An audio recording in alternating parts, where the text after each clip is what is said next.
अनीता आज शाम से ही बहुत उदास थी। जब से उसकी देवरानी सुरभि ने उसके चरित्र को लेकर कटाक्ष किया था, वह हैरान थी कि सुरभि ऐसा कैसे सोच सकती है। रमन तो मेरा छोटा भाई जैसा है, उसके साथ ही उसकी आंखों से आंसू बहना रुक ही नहीं रहे थे। सोचते सोचते वह अतीत में खो गई। जब वह शादी होकर इस घर में आई थी, तब रमन सिर्फ 12 वर्ष का था। नई भाभी के आकर्षण में बंधा वह उसके इर्द गिर्द ही घूमता रहता।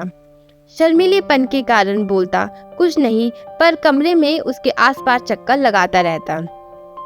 उसके प्यार से बोलने पर धीरे धीरे वह खुलने लगा। फिर उन दोनों में अच्छी दोस्ती हो गई। अनीता अपने भाई को छोड़कर आई थी, जो लगभग इसी की उम्र का था। अतः रमन में उसे अपने भाई नजर आ रहा था। वह काफी उससे घुल मिल गया था। धीरे धीरे वो अपने काम भी उससे कराने लगा। कभी दोपहर में फुर्सत मिलने पर वह उसके साथ लूडो, सांप सीढ़ी खेलती, उसको होमवर्क करने में मदद करती। उसकी यूनिफॉर्म, स्कूल बैग, टिफिन सब उसकी जिम्मेदारी उसने अपने ऊपर ले ली थी।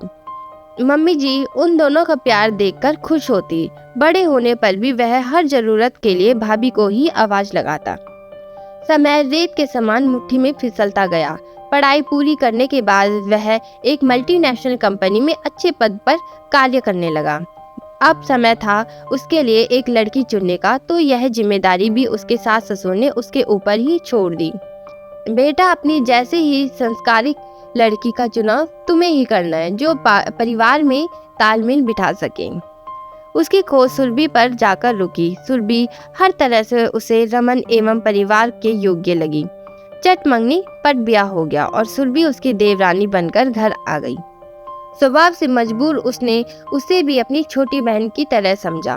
प्यार से उसे कोई परेशानी नहीं आने देती। इस बीच वह स्वयं भी 2 बच्चों की मां बन चुकी थी। उसके बेटा बेटी भी नई चाची के आसपास मंडराते रहते। छोटी बेटी पिग्गी तो उसकी गोद से उतरना ही नहीं चाहती।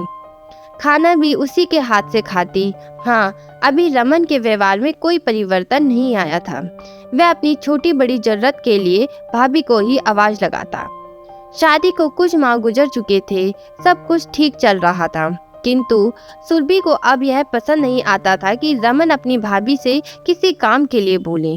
बरसों की पुरानी आदत को बदलने में समय लगेगा, वह सुरभि को समझाता है, किंतु वह मन ही मन कुढ़ने लगती। धीरे धीरे वह अनीता को रोकने लगी कि आप क्यों रमन का काम करती हो। अनीता हतप्रभ रह गई यह सुनकर। उसे एहसास हुआ कि वह गलत है, अतः अब वह रमन की बात अनसुनी करने लगी। किंतु रमन के मन में तो कोई बात नहीं थी। वह बराबर उसे ही पुकारता, भाभी मेरी कमीज प्रेस कर दो, भाभी टिफिन दे दो। सुरभि यह सब सुनकर जल भुन जाती। अब उसके दिमाग में शक का कीड़ा अपना फन उठाने लगा। कहीं इन दोनों के बीच कोई नाजायज संबंध तो नहीं। इसी प्रतिक्रिया स्वरूप आज उसने अनीता पर रमन से उसके संबंध को लेकर कटाक्ष किया था। गुस्से में सुरभि कुछ भी बोलने के बाज नहीं आती। रमन के समझाने का भी कोई असर उस पर नहीं होता। आखिर उसके ससुर ने रोज रोज के इन तमाशों को खत्म करते हुए रमन को अलग घर लेकर रहने को बोल दिया। वे अलग फ्लैट में रहने लग गए। अब पूरी गृहस्थी के काम का बोझ, अकेलापन उसे अखरने लगा। अभी तक इतना काम नहीं किया था, ना ही काम का कुछ अनुभव था। हर समय परेशान, चिड़चिड़ी रहती। रमन के घर आते ही उससे किसी भी छोटी सी बात को लेकर लड़ पड़ती। एक दिन छुट्टी वाले दिन रमन उसे घुमाने ले गया। उन्होंने बाहर ही खाना खाया, फिर जाकर पार्क में बैठ गए। उनके आसपास बच्चे खेल रहे थे। कोई झूला झूल रहा था, कोई फिसलनी पर फिसल रहा था। उन्हें देख सुरभि को पिंकी और गोलू की याद आई। कैसे मासूम बच्चे चाचा चाची कहते उसके आगे पीछे डोलते रहते थे। तब रमन ने उसे अपने बचपन की बात बताई। कैसे वह जब छोटा था भाभी से ही सब काम कराने की जिद करता था। वह भी प्रेम से छोटा भाई की तरह मेरा ख्याल रखती थी। उन्हें मुझ में अपना छोटा भाई नजर आता था, जिसे वो शादी के बाद मायके में छोड़ आई थी। वो मेरी भाभी ही नहीं, बड़ी बहन माँ भी है। उन्होंने अपने बच्चे की तरह मुझे संभाला। वही आदतें पड़ी हुई थी, इसीलिए मैं अभी भी उनको पुकारता था। मेरे मन में तुम्हें नकारने की कोई भावना नहीं थी। आदतवश ऐसा हो जाता है। सुरभि को शर्मिंदगी हुई। खुद की सोच पर सुरभि की आंखों में पश्चाताप के आंसू निकल पड़े। रमन से माफी मांगते हुए बोली, मुझे अभी घर ले चलो, भाभी माँ से माफी मांगूंगी। जैसे ही दोनों घर पहुंचे सबको आश्चर्य हुआ।